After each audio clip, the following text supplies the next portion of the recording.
welcome to another amazing episode of Telling Your Story. Telling your story is one of the powerful things a person can do. You don't know how it can do to your children and the generations to come. When they hear your story, when they hear about your winning, what you overcame, your triumph of adversity. So today we are joined by one amazing lady, Caroline Bongo, who will be learning from her story. Let's welcome Caroline Bongo. Finally, we're doing this. Yes. Finally, after months and months of planning. Yes. Yeah, it's gonna be a good one. Yeah. I think telling a story is one of the powerful things, as I was saying.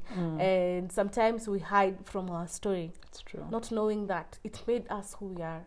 It made the strongest version of us.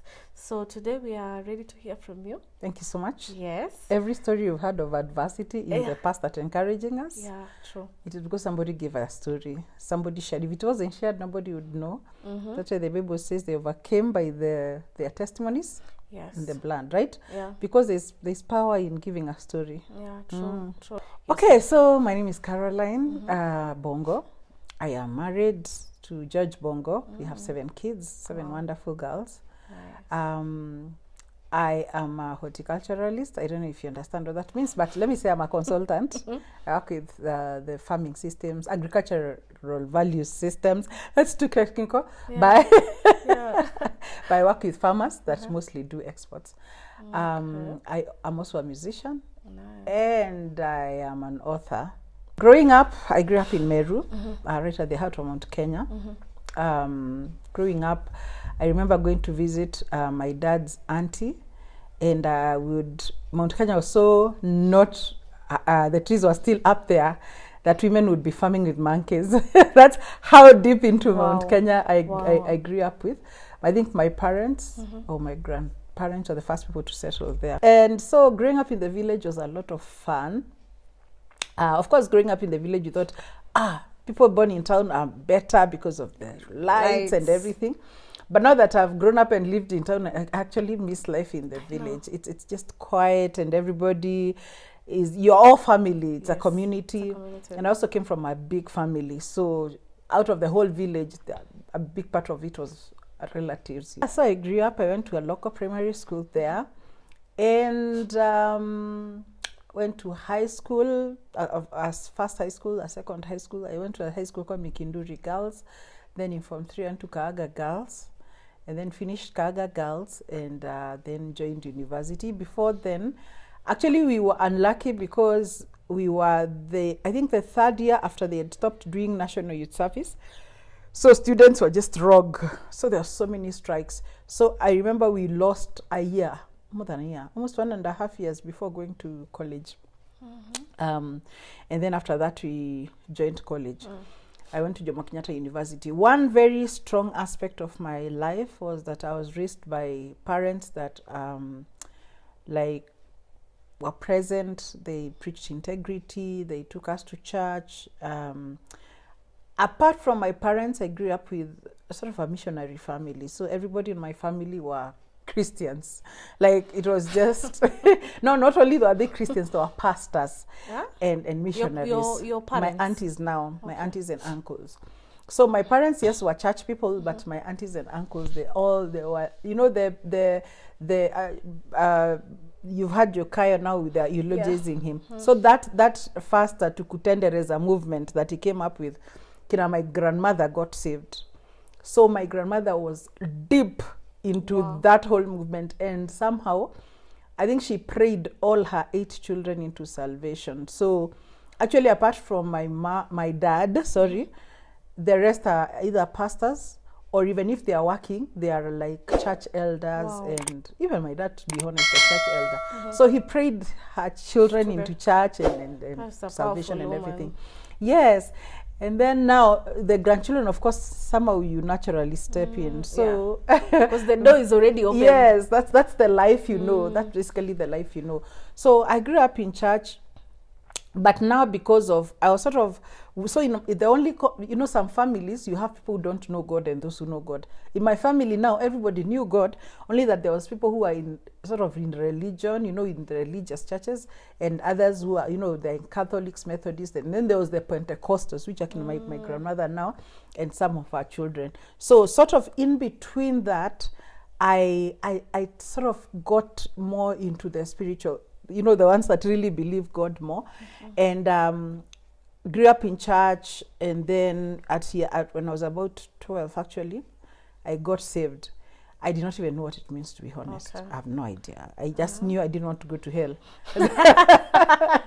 So I just didn't want to go to hell. You get saved with the rest out of the kids. Fear. No, actually, one of my aunties was a pastor. She went to preach, and that day she called for people to get saved. And there was just me and a madman. Yeah, so of course the madman didn't know what he was doing, I'm guessing. Wow. So I got saved. So by the time I was going to high school, I was already saved.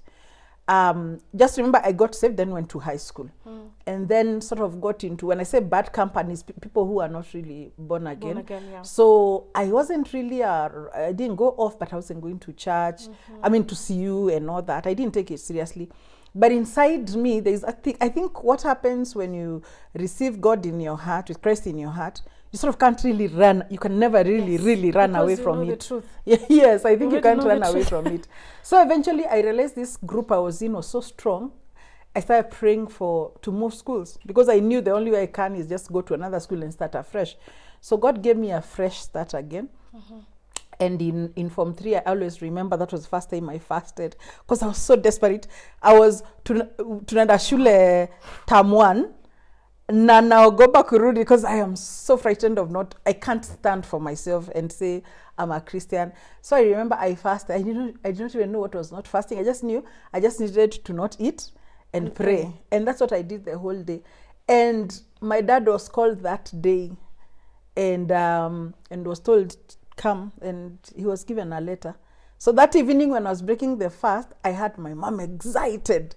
She gave me the letter now to move schools. So I moved to a better school in the way of academics, but also for me it was just a fresh start. And for that started my life now of that spiritual focus. One thing I can say about me, I don't know about everybody else, the more spiritually grounded I was, the more focused I was in life, always. Like if I have grounding, I'm focused. So you find like in my Form 1 and 2, academically I went off. But as soon as in the third school now, I focused on my on God and praying and everything, my academics also started working. So I realized that sometimes when I'm really grounded, things just go well for me. So for those 2 years, I nilingia ndani kabisa, I became a leader. I used to be Bible study leader in Form 3, I think, and then of course finished in the leadership by the time we finished Form 4. And the same lesson I went with it. Of course, my 1.5 years I was with my church. I would go to the Methodist church with the young people in church. Went for crusades, for missions. So basically, I was still really just into the things of God. And I cannot, even if I give my story without giving the story of God in it, it just gets lost. You lose perspective. And then when I went to campus, I remembered the same thing. I told myself, I realized that from now my second high school experience, I realized if you're a believer, if you are a Christian and you want to, and you're going to a new place, you better identify with Christians. Otherwise, you don't identify with Christians, it becomes very hard to actually remain a Christian.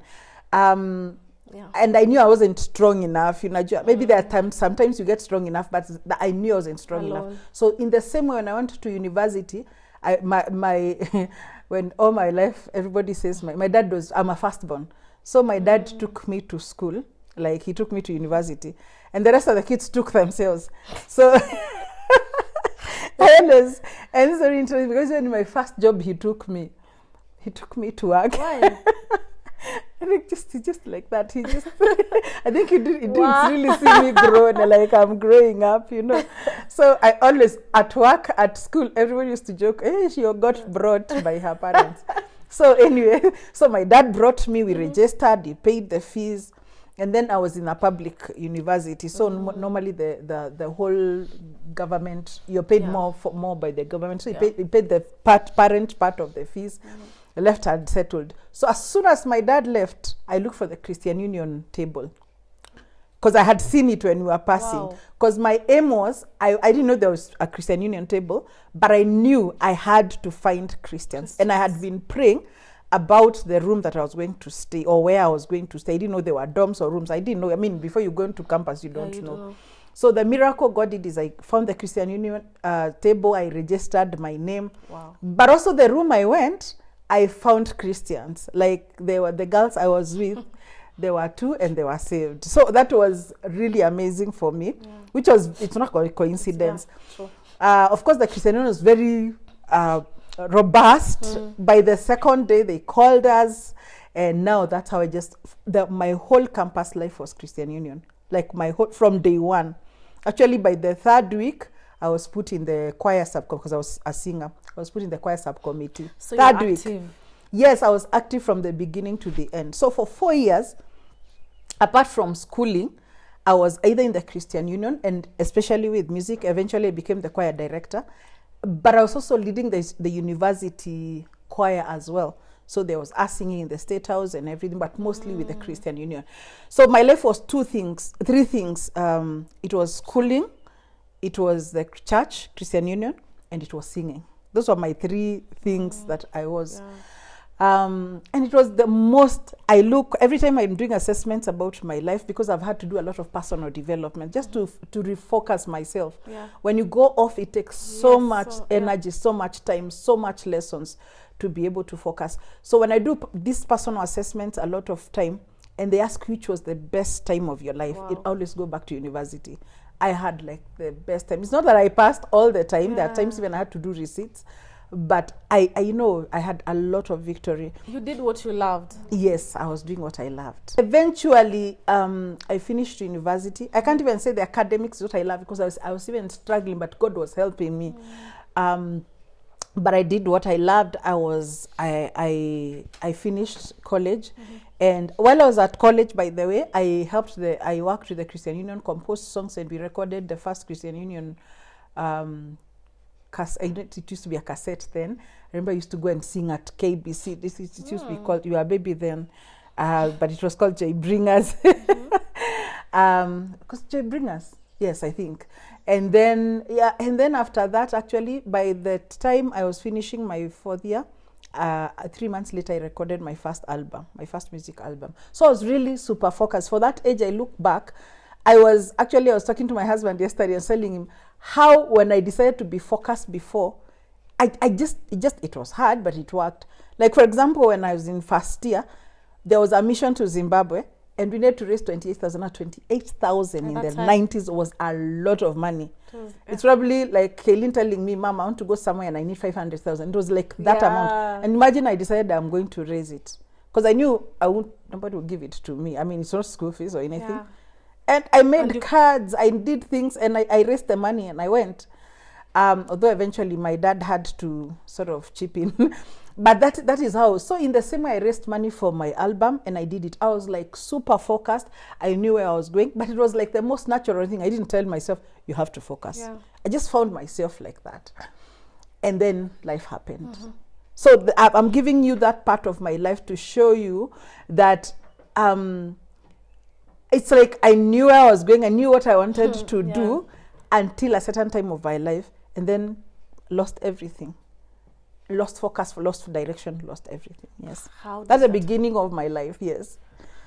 Wow. You're saying things that most of the time people our age or people at the campus stage, it's a history. Because finding something that you love, most of the time, when you're in campus, haujuangi ni nini unataka. You're just following everyone. You're following the crowds. But I can tell, by the time you were in high school and you fasted, I knew God had to give you a sense of direction. Exactly. And I had a very clear, I never even one day, I look at myself even in my 30s, 40s, and I have to sit down and do personal assessments. I never had to do personal assessments. I knew exactly what I needed, where I was going, what I wanted to become. The only confusion always in my life maybe was because my parents felt I should follow this, and I felt I should. So the first confusion actually happened when I finished campus.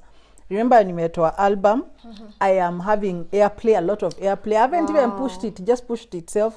I'm being invited. I wasn't alone, I was with a team. The band is being invited everywhere. I was in a relationship. And those days in those days when you got into a relationship, you weren't just dating. You know, we didn't have this thing, you are dating. You got engaged. Actually, we didn't have dating. Like by the time you're saying yes to a guy, you're getting married.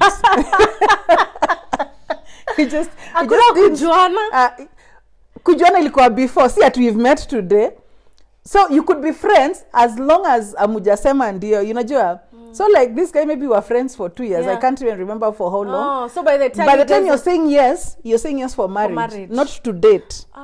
There was no relating as if you're getting married when you're not getting, kama amko sure. Yeah. So by the time you're getting engaged, you're actually getting engaged to get married. Yeah. So that was what? That is so fun. Because now what unajuananga for 4 years. Yes. And then you take like 2 years after umeanza kudate. Yes. No, by the time you said yes to a guy, you're getting married. Not that tomorrow. I know. I mean, we knew it would take 3 years or whatever, but we are in years. We were not dating. We didn't really have. Dating is a word we've had later. So in campus. So in campus, I wasn't dating. Yeah. I was engaged. Okay, so I'm engaged to this guy. So he was even a leader in the Christian Union. So he's one really committed person who prays with me, who, you know, that perfect you look at that person, you're like, this is the one. Yeah, this is the one. Because of how much you love the Lord, like sort of marrying somebody who and therefore, because I also don't want to get out of Nairobi, because we've been now what you guys call dating. We've been relating for for 2 years, and I feel if we separate physically, the relationship is not strong enough. So I'm really not even on his side, my side. I'm feeling now me, I'm not worried that he'll go and cheat. I'm worried I'll stop loving him. Remember again, I come from a very Christian. Not very Christian. Christian wasn't even the big deal because it's Christian. It is because I come from a sort of well-up family.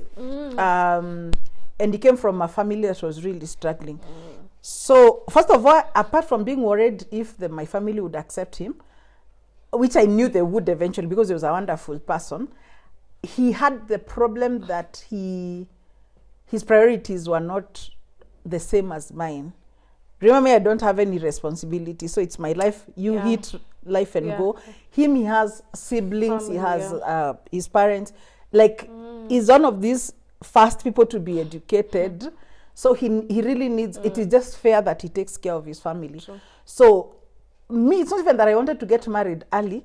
I was worried if you don't get married early, it won't work. Might just... Yes, I might... miss the one. Yeah, and I didn't want to break. I'm usually a very committed person all the time. So it doesn't matter, I wasn't feeling it anymore. But because I had committed to be engaged to him, I just wanted to get married.